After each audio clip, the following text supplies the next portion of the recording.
नमस्कार मित्रांनो, मी राधिका फराटे, आयएजी भारत प्रस्तुत शेतकरी कट्ट्यावर तुमचं स्वागत करते.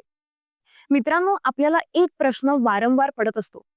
खत नेमकं द्यायचं तरी किती? कारण जास्त खत दिलं म्हणजे जास्त फायदा होईल असं नाहीये ना. उलट त्याने नुकसानच होतं. म्हणूनच हे ठरवण्यासाठी फक्त 4 गोष्टी आज मी तुम्हाला सांगणार आहे. त्यातली पहिली गोष्ट आहे मातीची तपासणी, म्हणजेच सॉइल टेस्टिंग. प्रत्येक हंगामाआधी मातीची चाचणी करून घ्या. म्हणून त्यामुळे तुम्हाला नायट्रोजन, पोटॅशियम हे सगळं किती द्यायचंय हे ठरवता येईल.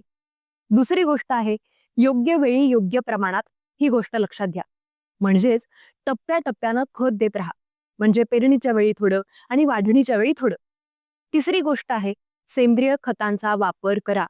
शेणखत असेल, कंपोस्ट असेल किंवा हिरवळीचं खत असेल, याचा तुम्ही जास्तीत जास्त वापर करा. म्हणजे रासायनिक खतांचा कमीत कमी वापर करावा लागेल.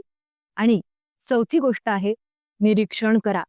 पानांचा रंग, वाढ, जमिनीची ओल या सगळ्या गोष्टी पाहत राहा आणि त्यानुसार खत वाढवा किंवा कमी करा. लक्षात ठेवा की खतांचा अतिवापर म्हणजे तुमची मेहनत, पैसा, वेळ आणि जमिनीची ताकद वाया जाणं. म्हणूनच खतांचा योग्य वापर करा, म्हणजेच तुम्ही खरी शाश्वत शेती करत आहात. आणि जर हा व्हिडिओ आवडला असेल तर आयएजी भारतच्या इंस्टाग्राम आणि फेसबुक पेजला फॉलो करा. YouTube चॅनलला सबस्क्राईब करा. भेटूयात नवीन व्हिडिओमध्ये नवीन माहिती घेऊन.